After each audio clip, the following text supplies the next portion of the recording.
Après presque un an de voyage, nous voici enfin arrivés en Argentine. Cette vidéo est la dernière de notre aventure à travers l'Amérique latine et conclut ce long voyage qui a changé nos vies. Vamos!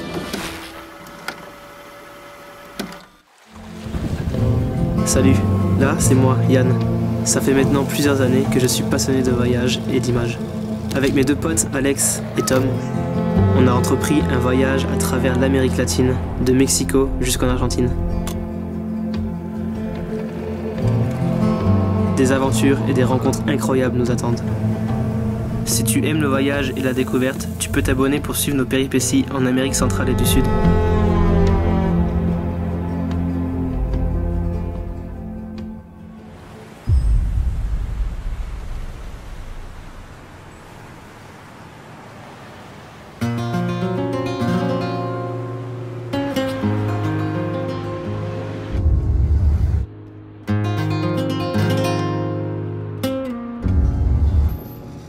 On vient d'arriver à Buenos Aires.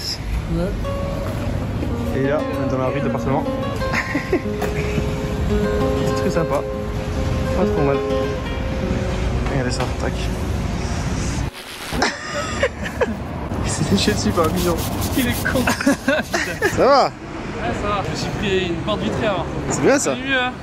Ouais, ça arrive. Ouais, ça arrive.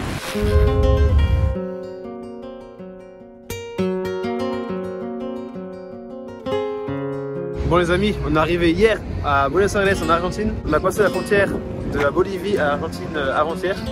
Et on a pris un bus ensuite de nuit qui a duré 23 heures pour arriver à Buenos Aires. Et donc ici on est dans le quartier historique de la ville. Et franchement la ville elle est magnifique, ça ressemble vraiment à une capitale européenne. Un peu comme en Espagne ou peut-être même Paris un peu certains bâtiments. Et franchement ouais, on se promène et on kiffe bien pour l'instant la ville, c'est vraiment joli. Le quartier de la Recoleta à Buenos Aires est un quartier résidentiel, appelé aussi la Paris Argentina, pour sa ressemblance avec la capitale française. En effet, son architecture nous fait croire que nous sommes réellement à Paris ou dans une capitale européenne.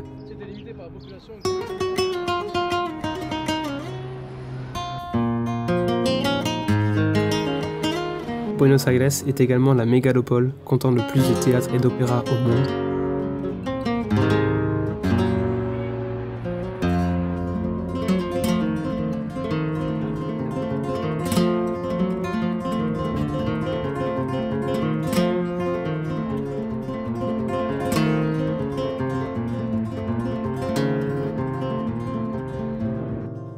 La place de la République marque le centre-ville. On y trouve le très connu obélisque de Buenos Aires. Ce qui est fou, c'est que c'est vraiment différent des capitales des autres pays d'Amérique latine.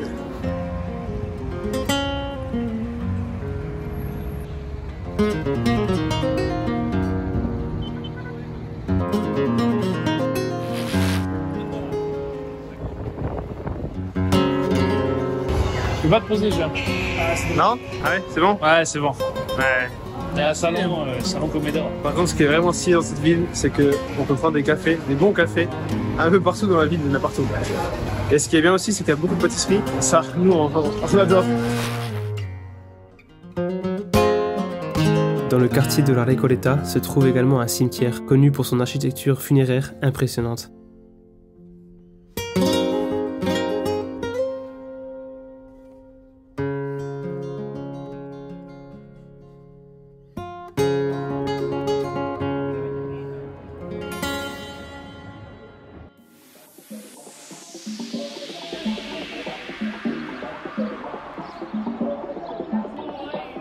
Bon les amis, on est actuellement dans le quartier de la Boca à Buenos Aires. Donc c'est un quartier populaire. Ce quartier est connu pour ses couleurs. Bon bien sûr le quartier il est aussi très connu pour l'équipe Boca Juniors.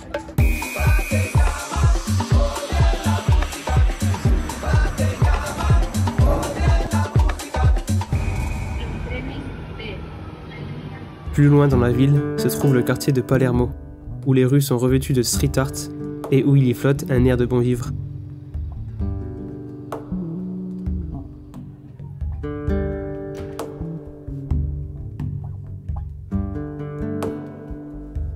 Nous avons vraiment apprécié découvrir Buenos Aires, cette capitale si différente des autres pays d'Amérique latine, où il y règne un air d'Occident.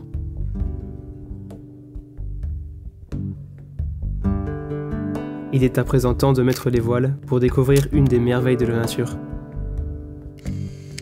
Nous voici arrivés à Puerto Iguazú. Cette petite ville argentine est un point de rencontre entre trois pays. D'un côté l'immense Brésil et de l'autre le Paraguay, pays enclavé d'Amérique du Sud. La frontière est délimitée par le Rio Paraná d'un côté et la rivière Iguazú de l'autre.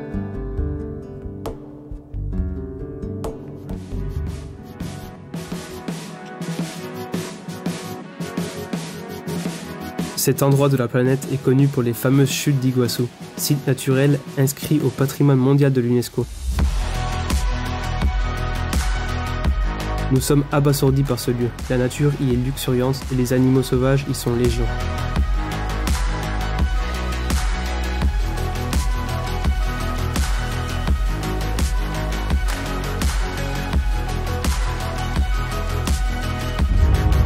Cet ensemble de centaines de cascades constitue sans doute les chutes les plus impressionnantes du monde.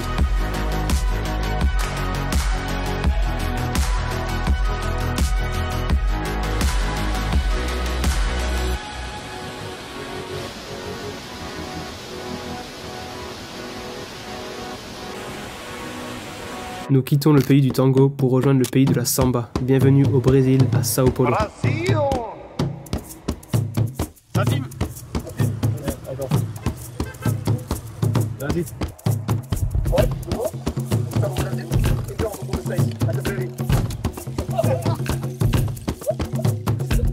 L'immense Sao Paulo, avec ses 12 millions d'habitants, est une des dernières étapes de notre long voyage. Les amis, bienvenue à Sao Paulo, et ici on est dans la fameuse avenue de la Paulista, la plus grande avenue de la ville et la plus touristique aussi. Son gigantisme nous rappelle étrangement Mexico, là où tout a commencé un an plus tôt. Comme si ce périple nous ramenait désormais à notre point de départ. Nous prenons alors un peu plus conscience de l'ampleur du chemin parcouru et réalisons davantage à quel point ce voyage nous a fait grandir. Comment ne pas profiter des plages paradisiaques du Brésil avant la fin de notre voyage? Nous voici à Ubatuba.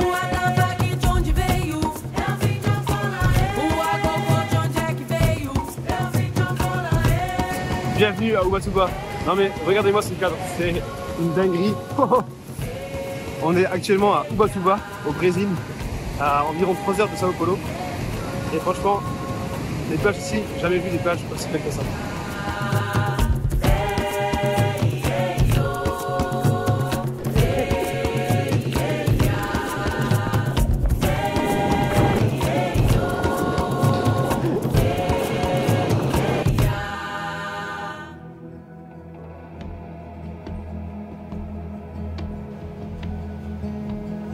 Ces derniers moments au Brésil nous emplissent de nostalgie, en pensant à tout ce chemin parcouru.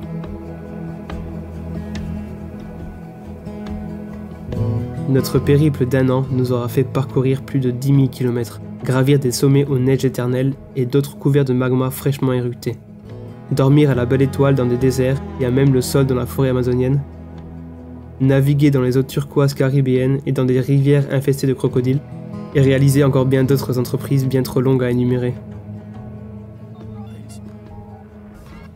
Cependant, au-delà de ces défis aussi incroyables que grandioses, ce voyage aura été avant tout une aventure humaine hors du commun.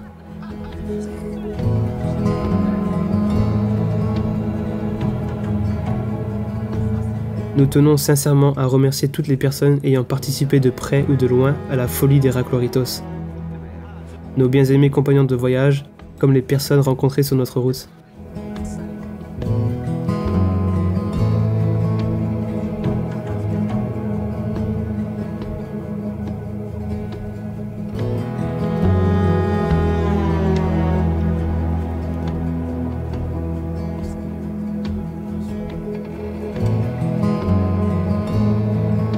Nous voulons également dire merci à vous tous qui nous suivez et qui nous avez donné la force de continuer ce projet sur les réseaux.